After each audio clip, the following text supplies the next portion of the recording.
Hi everyone. So while people are coming in, I'll we'll do a little meditation just for the heck of it, and starting now.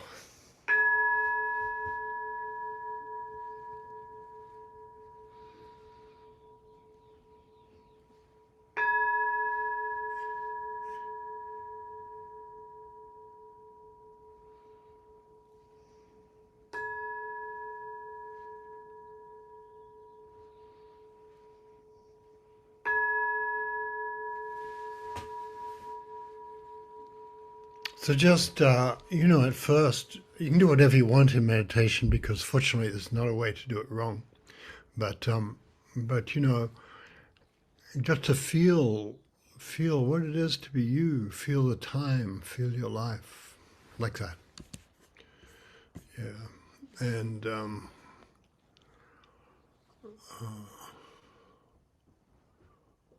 in a way, we just when we meditate, we just let the world come to us and inform us. And so we're not asking a lot of it really because we're more curious about it. And so that way we let the world start to carry us rather than us telling it what to do, which we might still do anyway, but, but it's a lot easier when we don't. And yeah. So just beginning here, so feeling the time, feeling your life. What is it to be you? What is it to be here, to be human? What a strange, marvelous thing. Sometimes a strange, frightening thing. Nonetheless, marvelous in all circumstances. so, so here we are. And the koan, the koan to begin with is, what is Buddha?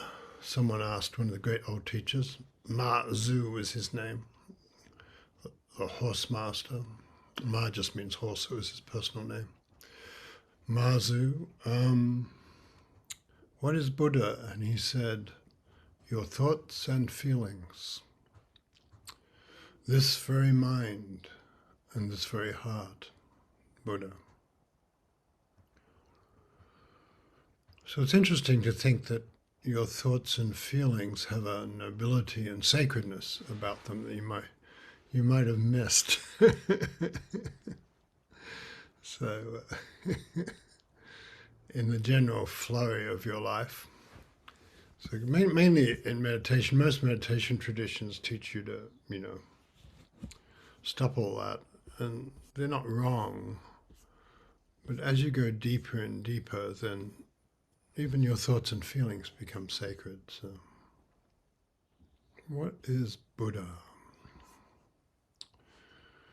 Enjoy yourself. That's the other thing. Enjoy yourself.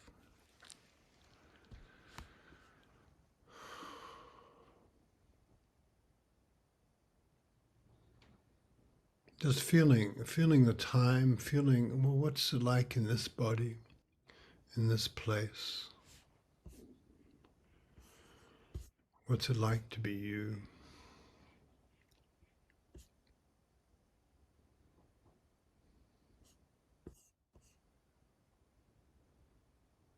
Just letting it sink in, or not I suppose there's something about not interfering with the current of the universe. Letting things reveal themselves. Just feeling the silence come up around you, and the silence gradually starts to hold you, And we start to think, oh, that's not so bad, Maybe I don't need to check my iPhone. Maybe I don't need to check the news.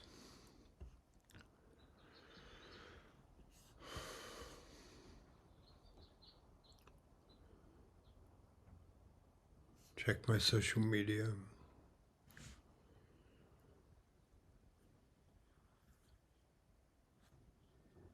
Not that that's bad, but there's something nice when We're just here being ourselves, the way a cat is or a dog is.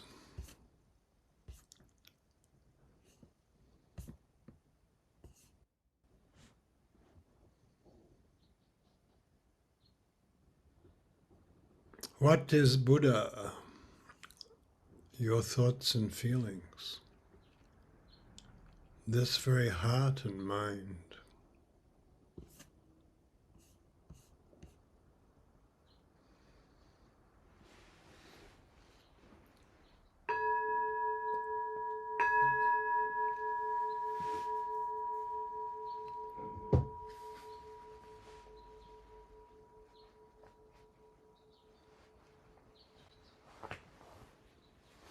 Well, welcome.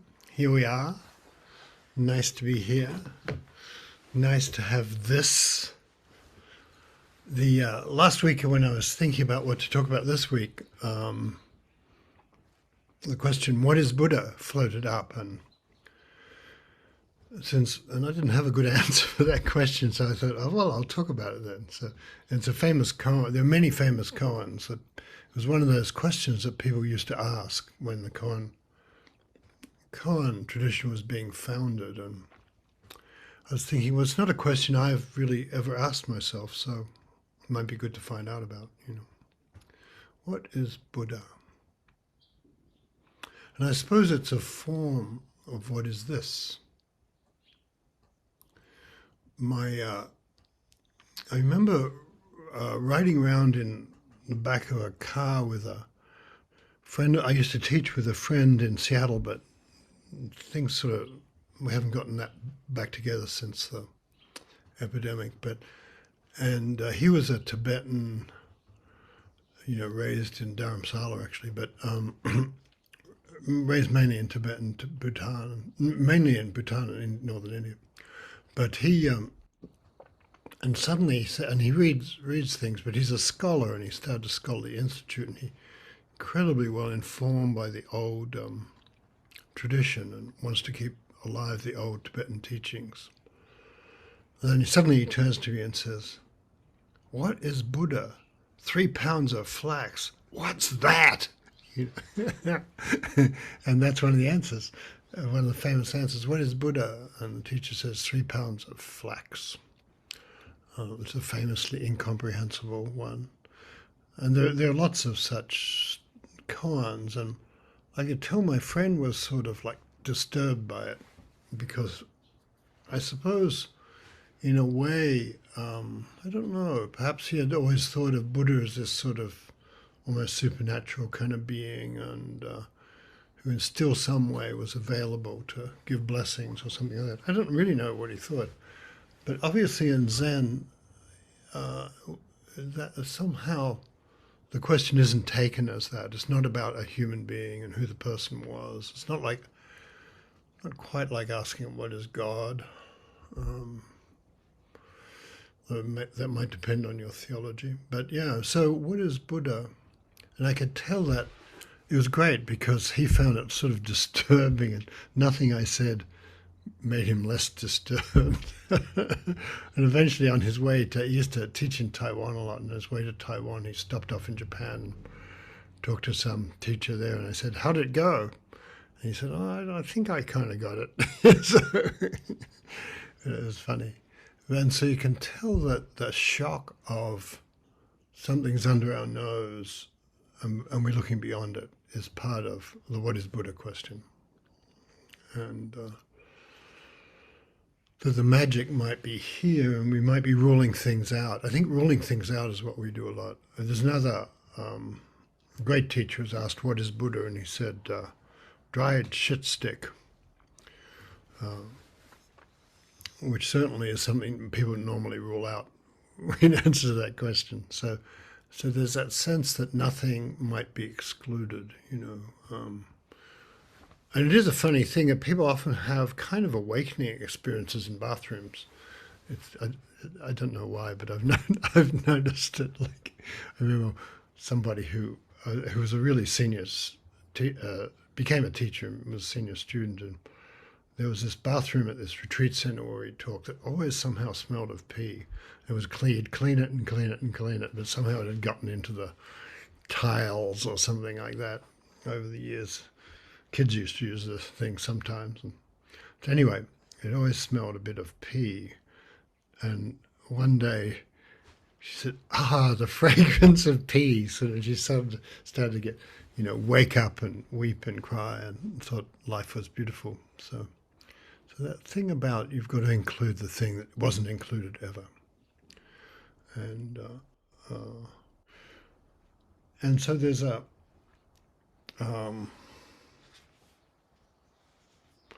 and my friend, the Tibetan Rinpoche, Rinpoche is a kind of person who's,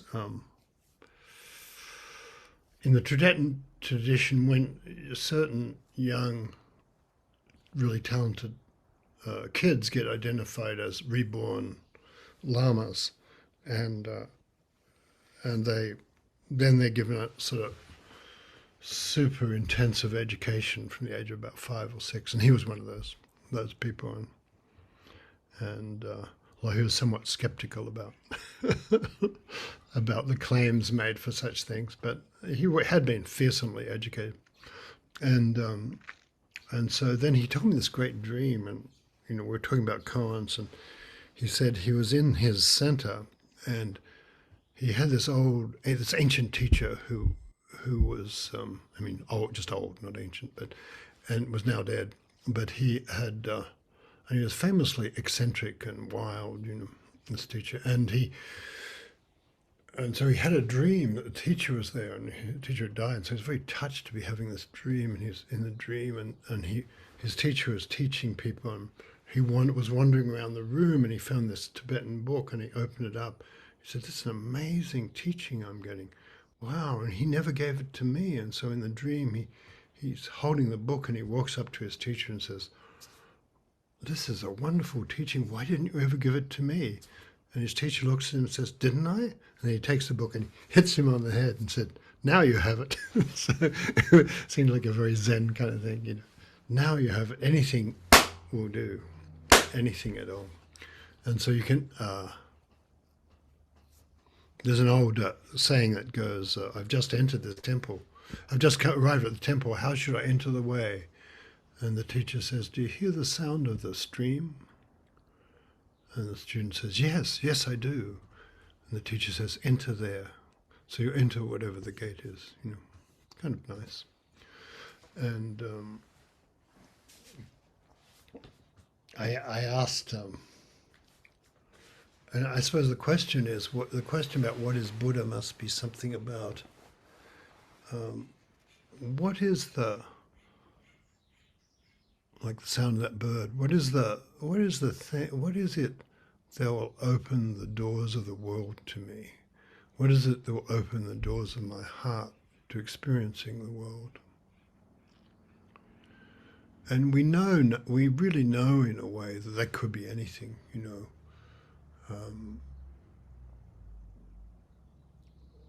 kids often know this. They have an experience where they feel like, oh, I see the sacred nature of the world, And I had one friend who actually became a teacher later, and I've lost track of, but he was an interesting person. As a child, he lived with this very difficult family who were just quarreling all the time and drinking a lot, and as a child suddenly had this clarity about that life is so beautiful and sacred. And so he went up to them and said, "Can't you see how wonderful life is? We don't need a quarrel like this." And they said, "Get out of here, kid." But later on he became kind of wild and went to jail for a little bit and things. But then he came out and he remembered that time in his childhood where he'd just seen things. And he came out and became a teacher. So kind of a nice thing. And he always had that feeling that in the midst of the most difficult thing, there it is. There's the jewel. There's the sacred. There's the sacred and the holy is there. I suppose something else I want to say in this regard. And so, last Monday, Frank Ostaseski was John Joseph has a PCO program on Mondays, once a month, where he interviews luminaries, Zen luminaries, and it was Frank agreed to come along, and Frank's the person who started. He's one of the co-founders of the Zen Hospice thing, and it's kind of he's a very interesting and deep person, and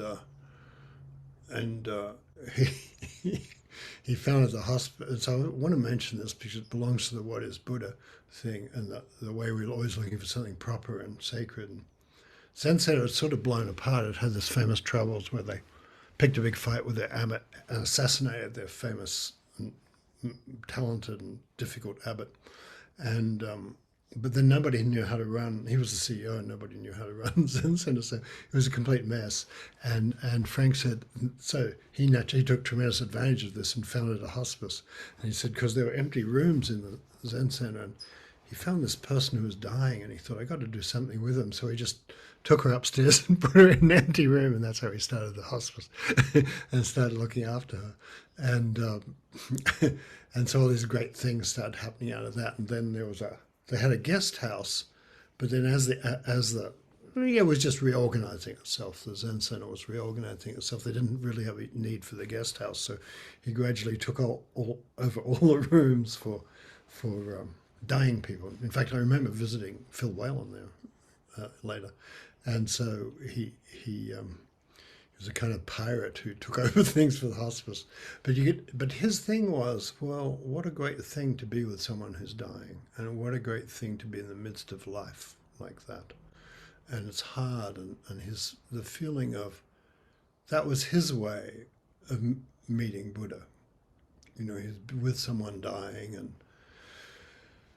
and he didn't like, you know, I've taught with him a few times, and he had an institute, which he kind of still has, I think, where he trained people to look after dying people. And really, it was about just showing up and being present, you know.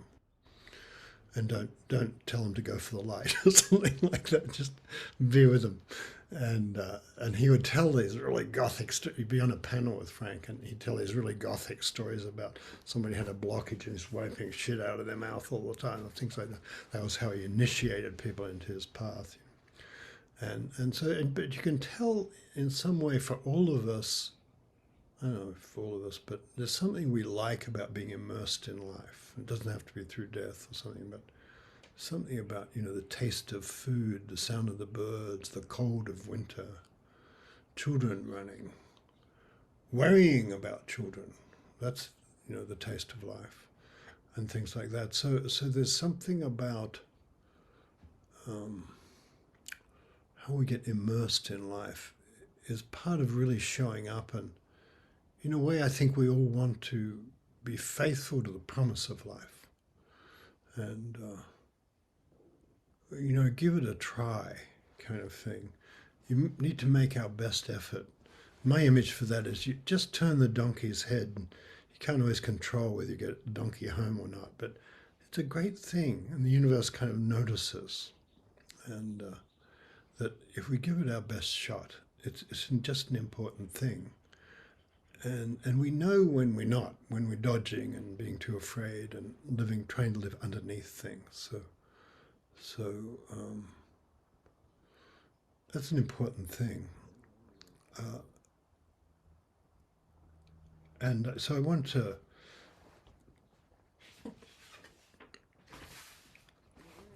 I guess I'm just wanting to point out over and over again that whatever it is here, if you look around the room you're in, whatever Buddha is, just look around the room. I mean, don't be chicken, look around the room. Look at something, you know. Look at the wall, look at the window. If there's a window, look at what is it like without a window, if there's not a window? Like that. Look at someone. If there's someone in the room, just look at them. Or if there's someone, look at someone online. You know, these beautiful faces, happy faces. Some of them are sad, but you know, you're allowed to be sad, and some of them are just reflective. And sort of a nice thing, you know. It's a nice thing to be together in service of the great matter.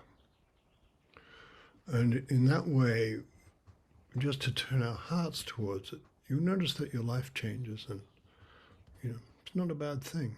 The universe looks after you a little more, even when there's a disaster. So that's it. One of the old teachers was asked, "What if it's a disaster?" And he said, "That's it too." That's Buddha too. And I just want to read a couple. The great poet of all this was a Taoist Zen poet in China called Li Bai. And here's a couple of his poems, which I'm fond of, so you've probably heard before. Question and answer on the mountain. You ask me why I stay up here, alone on the green mountain. I smile but give no other answer, and yet my heart is at peace. The peach blossom floats away on the stream, carried far by the water. Here, apart from the human world, I have heaven and earth together. So sometimes, we find, it's great to be in a remote place, and,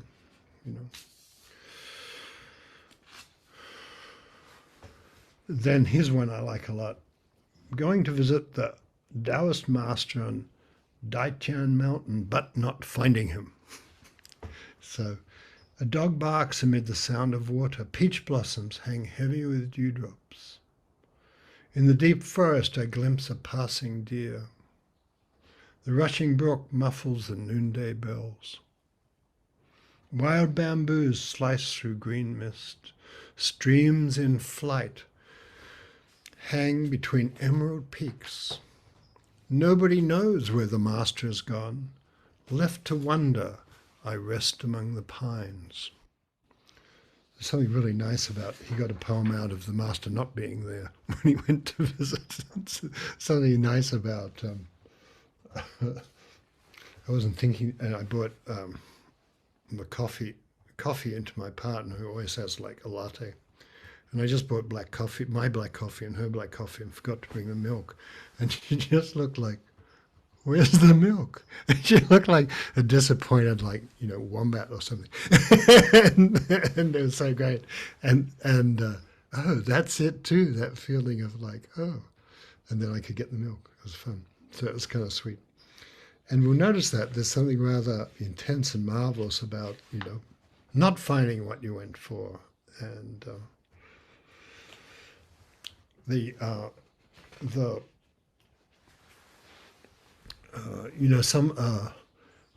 got somebody gave me this ancient olive tree, and it's, when I planted it, then people started sending me music. And I would take them to play to the olive tree. I'd take the music outside and play it for the olive tree.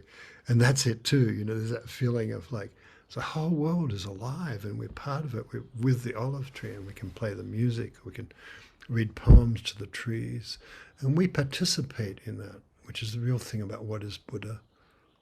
It's my heart joining with the universe. I wanted to read this poem. It's Jane Kenyon she died quite a while ago, but she's a really interesting poet, and she said,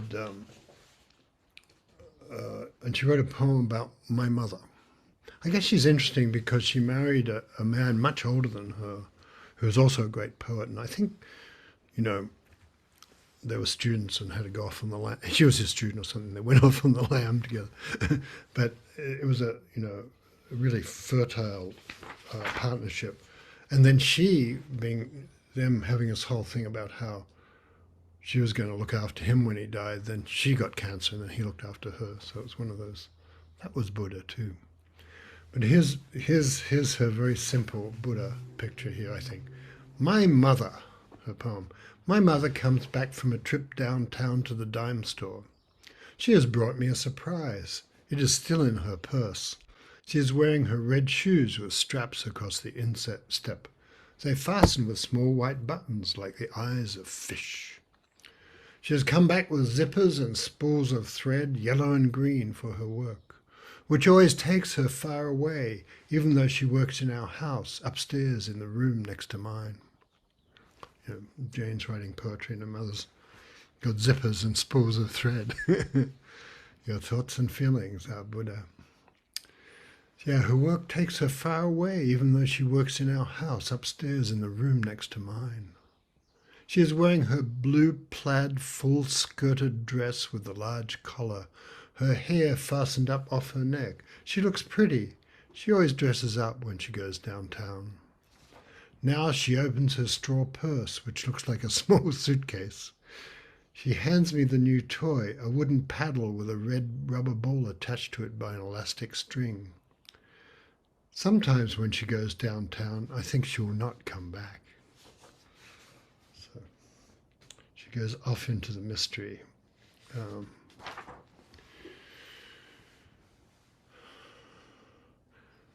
I think the last thing I want to read today about this is somebody, when Matsu said, your thoughts and feelings, this very heart-mind is Buddha.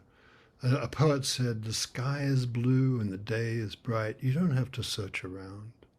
What is Buddha, you ask? You're hiding the loot in your pocket and you call yourself innocent. So there we are. So I'm going to sit a bit. We're going to sit a bit more, have a longer sit this time. And what is Buddha? If you sit with a koan, you don't, just let yourself keep company to what's happening now, to the now of things, with a tenderness, as if you were sitting with a baby, just the tenderness and presence of being here, of being yourself, which is your job, a marvelous, great job you have.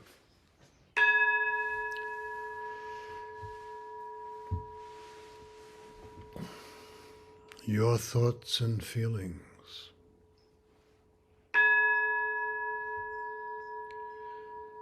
This very heart-mind.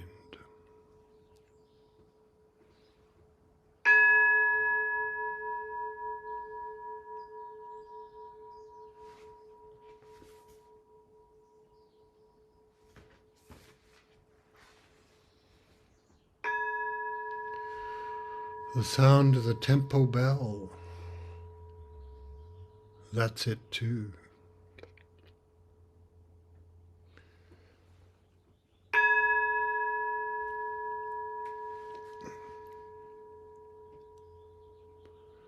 The sound of the birds, the sound of the train. These great sounds are calling to us. The world is knocking and opening the gates, opening the heart. Your thoughts and feelings are themselves the gates.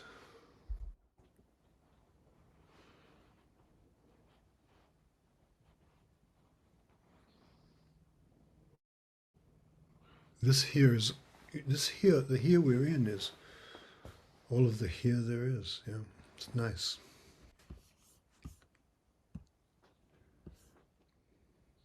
There's no other here than the one we have now. It's kind of fun when you think about, if we're complaining about what's going on, well, which other here would you rather be in?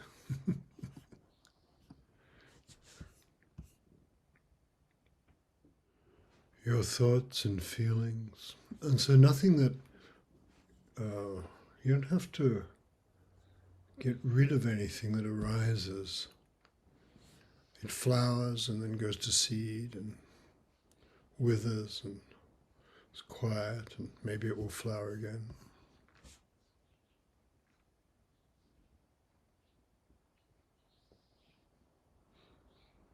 And some things that arise, they're difficult or they're painful. And what we can do is to go into the heart of what we think the trouble is, and we'll find it's all right. It's all right because we're here. It's going to be all right. It's not only going to be all right, it's already all right. There is that.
these thoughts and feelings, what you hear, what you see, what you remember, what you anticipate, these thoughts and feelings, the sacred thing. Just let the meditation come to you, and if you want something to focus on, is what is this? These thoughts of feelings of Buddha. What is this? And you find that, the mind actually usually quiets down, and you can't find something for a while, and then something's back.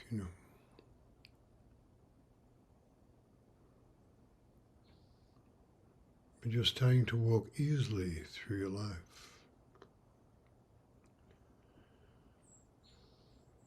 without fighting with it. And you notice how whatever comes just comes, and it goes away when it goes away. And gradually freedom starts to appear. Life is more translucent, and things stick to us less. It's hard to explain what's changing in our hearts, but we can feel things are more generous, and we appreciate people more.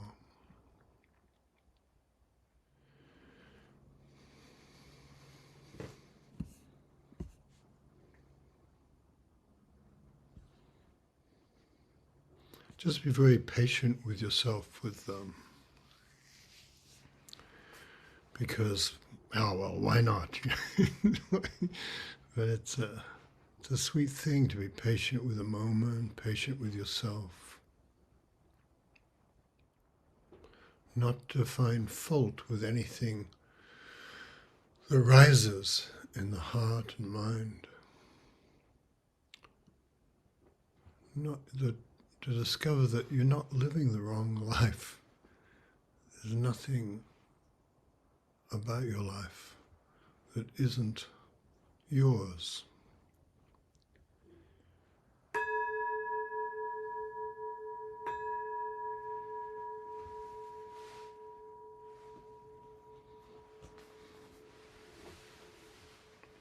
Here we are. Where are we? Here. It's the same place we were before we started. It's wonderful. It's a different here, I guess. I was thinking about,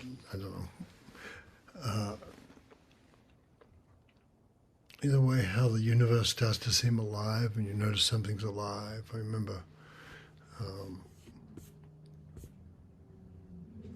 someone coming back from retreat and wrote me a note saying, I walked into my kitchen and I could feel my kitchen loves me. And that's why I was playing music to that tree outside. There's a certain way in which we're all in this together, the foxes and the humans and the trees. Tess Beasley, do you have anything you want to say?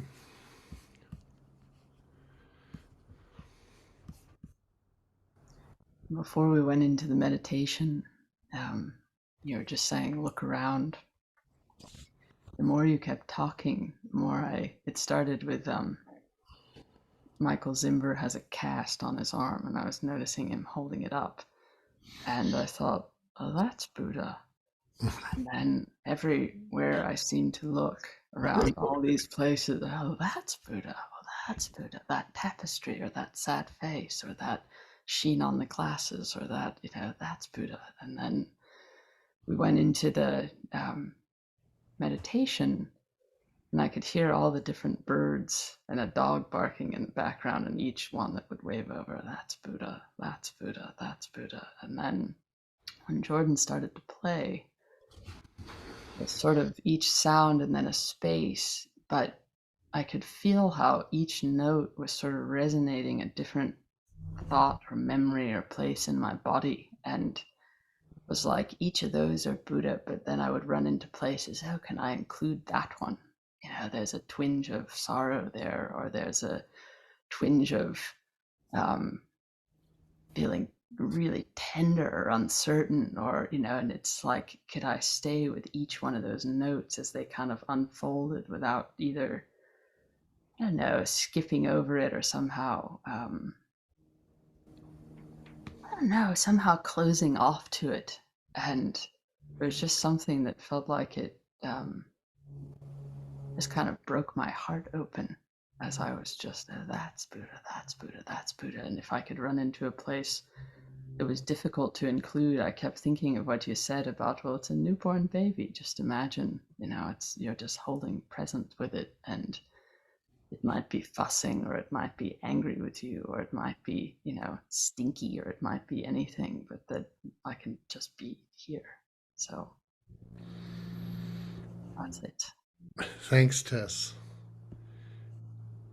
Alison, do you want to say anything? Alison Atwill?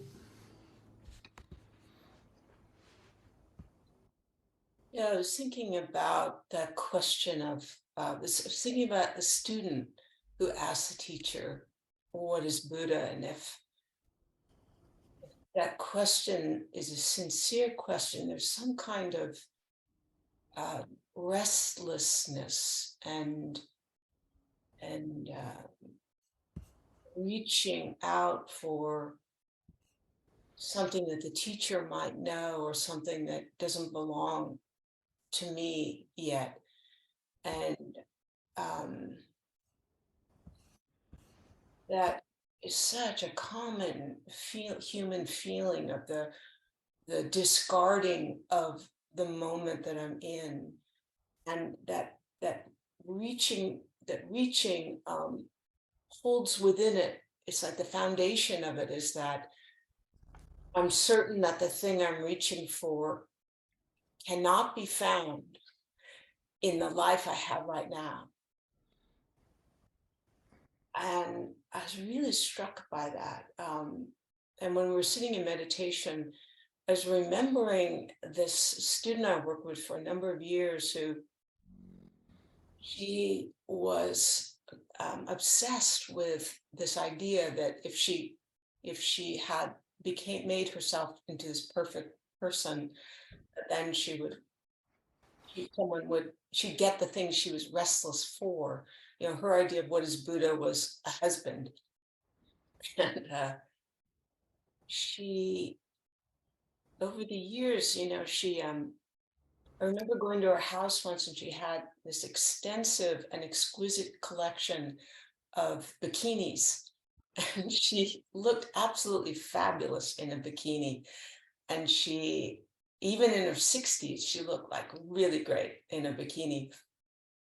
And I remember her once saying, after sitting in meditation, and just there's a kind of ease about her, and she said, I keep thinking that if I just looked like I did when I was 26 and young, that then I would be happy. And then she said, but when I was just sitting in meditation, I realized that I was 26 and I did look like that, and I was terrifically miserable. It didn't help. So even reaching back into the past. And then the night before last, I had a dream where, which kind of speaks to this feeling of not discarding the moment I'm in, a kind of modesty of looking, as you said, looking around the room where you are. And I had a dream that I was in the edge of a forest, and there was a large open meadow that was covered not in grass or flowers, but in just leaves. They were all the same kind of leaf. And they were all about this big and shaped oblong and dried. And actually they were the color of this shawl here, this kind of tan color, and not it was a very modest color. And as I was looking at the leaves, I realized that each one of them was collecting all the energy and moisture of the world, a kind of storehouse in a way. And each one had a tiny little invisible wire that they were all sort of connected together and gathering the energy. And that all you had to do was look at the leaves, and something in you had to be open to the energy, and you would, all of it would be available to you.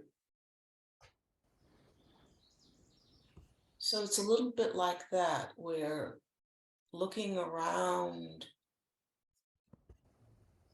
we're resting here instead of reaching there. And all the kind of sorrow and impoverishment that comes from discarding the life we have. Thank you. One of my very old friends is actually living in her own kind of hermitage in the Sonoran Desert in Arizona, and I know she's on. And so, Tracy, do you have anything to say? Oh, how sweet.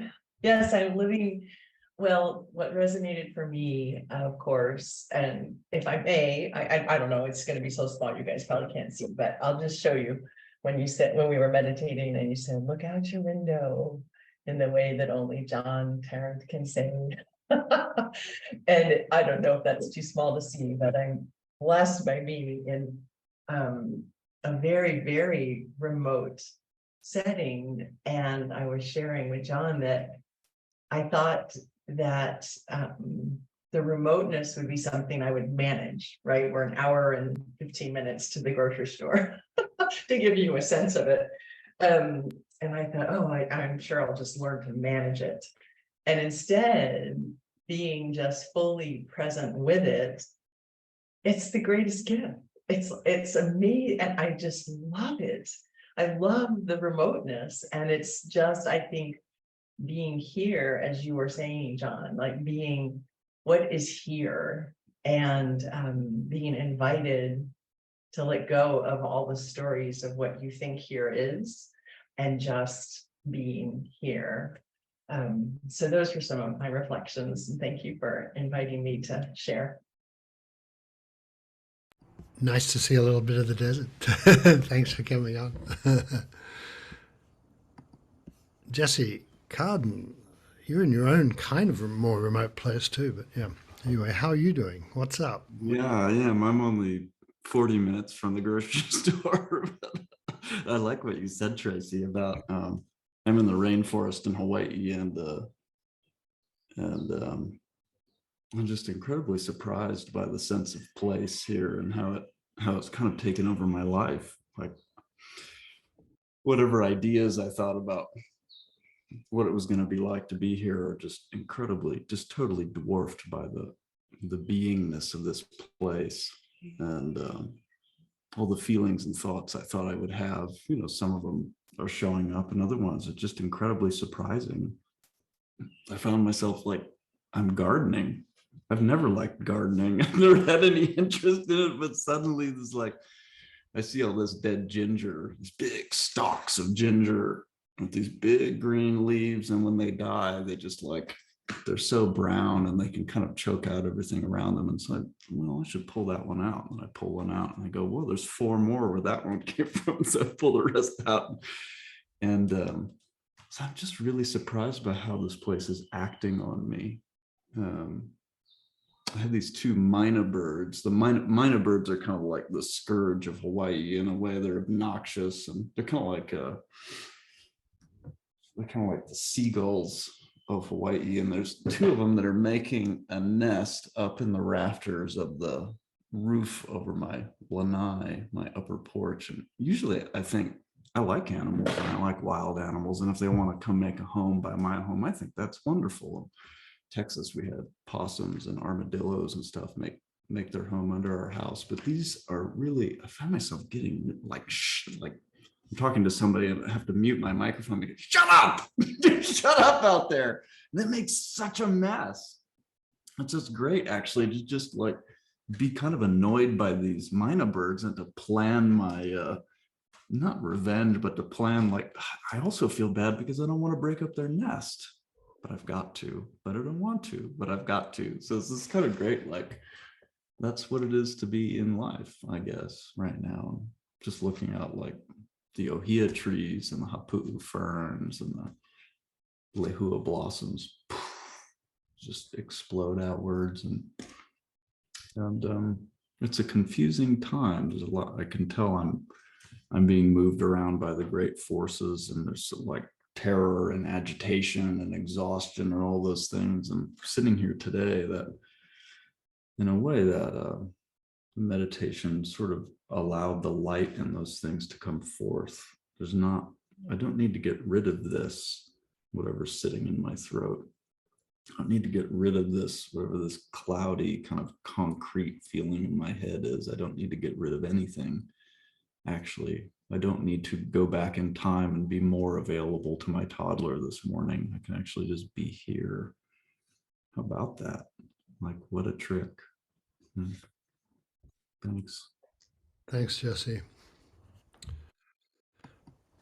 Angela Raquel also lives not in a somewhat remote place on this great southern ocean. Do you have anything to say, Angela? Tasmania.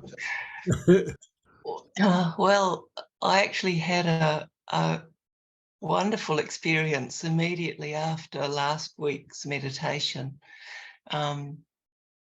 So I live on a farm, dark night skies, and I stepped outside after the session had finished to a huge, for us, auroral display.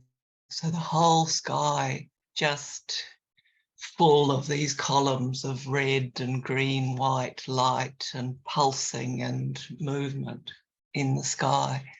And it just dissolved that sense of, well, these are my thoughts and there's the world out there. It reminded me that when that happens, when the auroral display happens like that, it's like being inside the world while it's thinking. It's like experiencing the thoughts of the world. And so just, I guess, that sense of the sun says something, the sun spits out some plasma, and a couple of days later the earth receives that. So that sense of everything speaking, everything receiving, and all of us inside that somehow. So just that. Thank you. It's your own version of the desert. Thank you. We're going to sit some more.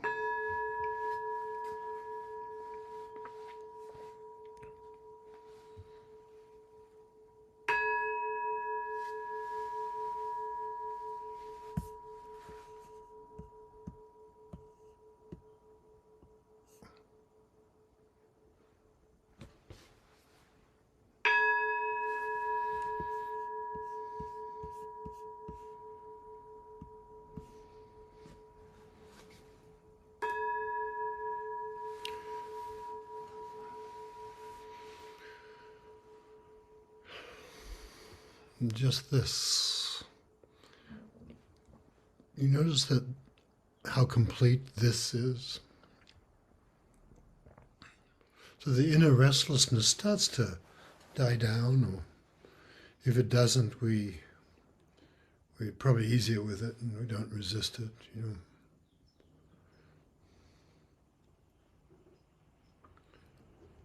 Inner restlessness seems to be a feature of all life forms.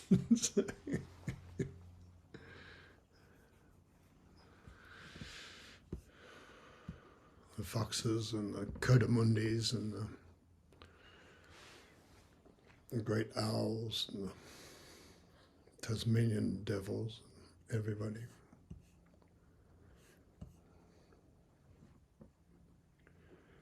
In their own way, wondering, what is Buddha? Is this okay?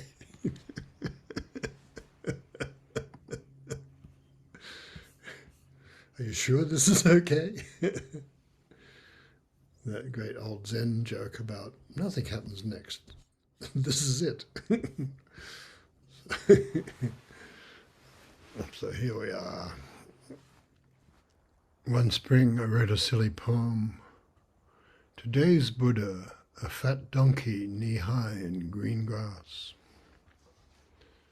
My father had an almond tree. I hear it in the moonlight blossoming.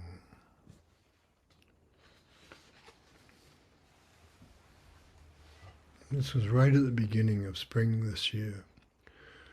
The moon is obscured, the night dark, the owl quiet, a few frogs sing. Only the wind and the intermittent rain remember us from before.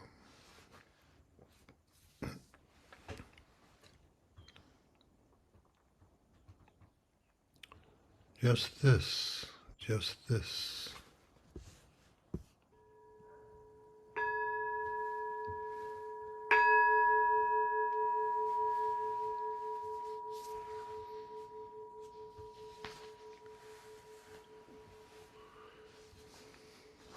And here's a poem that kind of says the same thing about the way we the trees talk, and the universe welcomes us. This was written this is a Honolulu poem written long ago for Anne Aitken, who was the sort of den mother for the Zendo. And today is not like another day. Today I want to know the speech of trees, to sway and whisper, putting my twilights one after another, each with its own light. Today's opera is the flowers of spring. 1,000 years of rain are in my hair, and still I can't explain. So, this, your thoughts and feelings, Buddha. I never personally actually was curious about, I mean, that wasn't a question, but then I realized my question was something more like, what's it all about and what's my place and do I have a place in it, something like that. But I realized they're all the same question. It doesn't really matter, like my Tibetan friend saying, why didn't you give me that teaching? The dream his teacher hitting him over the head with the book. You know, they're all the same question. And I just want to feel and sit there, you know, the hard things that happen, like earthquakes and bodies and stuff. And so let's just sit with kindness with everything that comes by us, you know. Myself, I was just listening to the birds, you know. Now, what's happening with PZI is that a few of the teachers are going to, looking at temples in Kyoto next week, a few of us. But Jesse is not. He's still in the wilderness, in the jungle in Hawaii. What are you going to teach, Jesse? Remember, this is the question for this morning. I think something about I don't know. I think something about what I said today about how the world just advances and the things I thought I knew about what it would be like to move to Hawaii or have a child or be a teacher or any of those things, and how the universe just sort of advances and teaches those things for me, I think, in a remarkable way in which if I just put myself in it, I get to learn and transform along with it. So something like that. Very good. And you'll also be teaching the next Sunday because we'll still be away. And then Tess will teach the next Sunday. And then I'll be back. So it's kind of great. It's great having your voices in the room too. So thanks.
Thank you, Jordan, and thank you, everyone.